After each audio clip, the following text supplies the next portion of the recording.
Imagine an oil pipeline bursts deep in the ocean, creating a massive slick.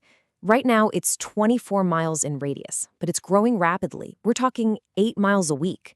So, how do we actually predict the total area that's going to be destroyed months from now?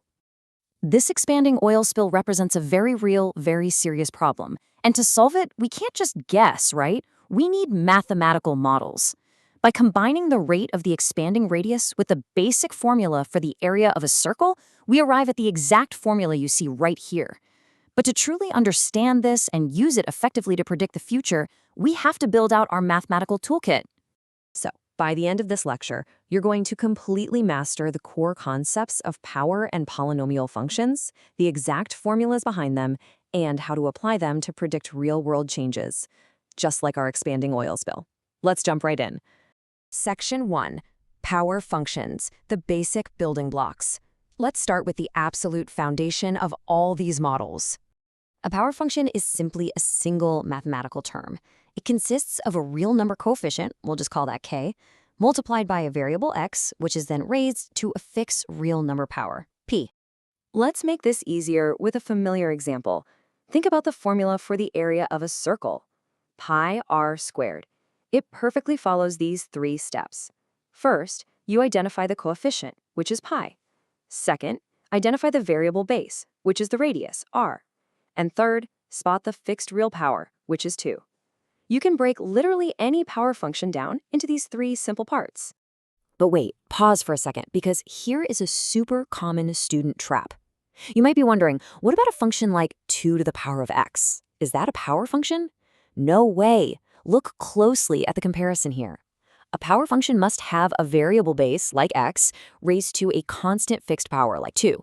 If you flip it and have a constant base, like 2, raised to a variable power, like x, well, that's an exponential function. Remember, for a power function, the base has to be the variable. Section 2. Rules of end behavior, approaching infinity. Now that we've got the basics down, let's explore what happens to these graphs at the extremes. We call this the end behavior. It's exactly what it sounds like. It describes what the graph is doing as our input variable x increases or decreases without bound. Basically, what happens when it heads off towards positive or negative infinity. Imagine plugging in a massive number for x, like 1 billion. As our inputs reach gigantic numbers like this, the output values of these power functions don't just gently rise, They either absolutely explode towards positive infinity, or they plunge straight down towards negative infinity. So how do we predict which way it's going to go without doing a million crazy calculations?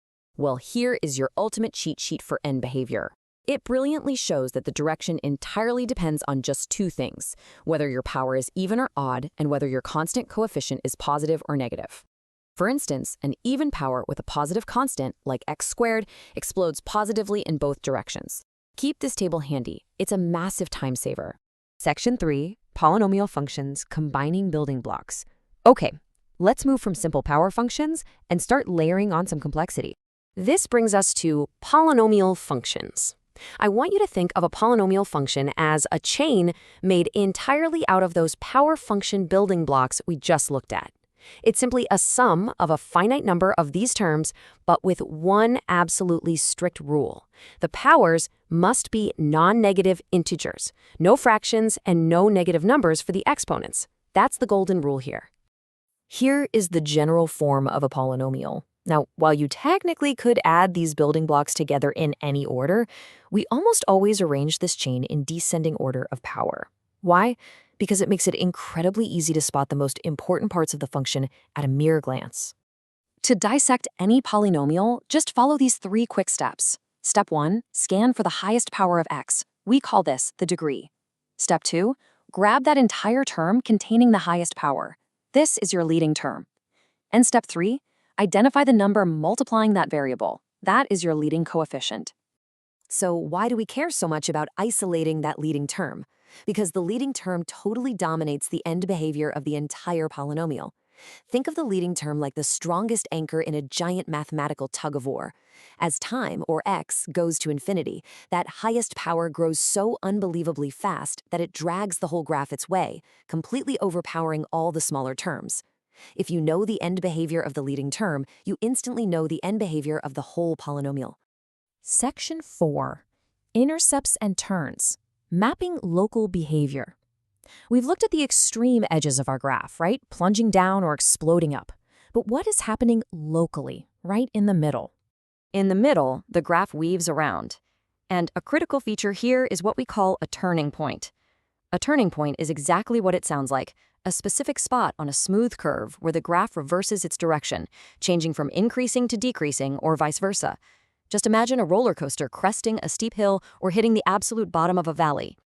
To accurately map out this middle section, you also need to find where the graph crosses the x and y axes, the intercepts. It's super straightforward. Just set x to 0 to find your y-intercept, then set the entire output function to 0 to find the x-intercepts. Often, you'll need to factor the polynomial to actually solve for those 0 points. Okay, wait. Here is an absolutely crucial rule you must remember for checking your work.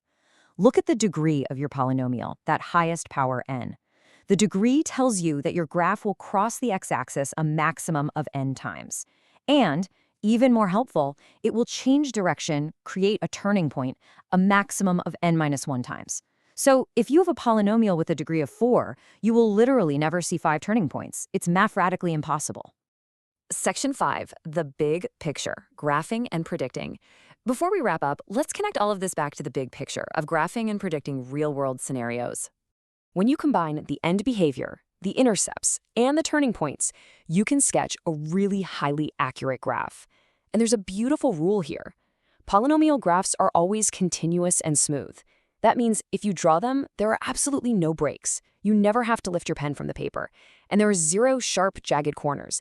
They're just elegant, flowing curves. So to summarize our learning promise today, power functions are our basic building blocks.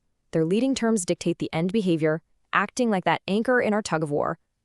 Combining them into polynomials gives us continuous smooth curves, and by finding intercepts and turning points, we can map out the local behavior to successfully model real-world growth, just like predicting the massive total area of our expanding oil spill. We've completely mastered putting these algebraic structures together to predict phenomena like an expanding slick. But here is a final, provocative thought to leave you with. We know how to build them and multiply them, but how do we take them apart? What hidden features, strict limits, and downright strange behaviors start appearing on a graph when we divide one polynomial by another? That is exactly what we will explore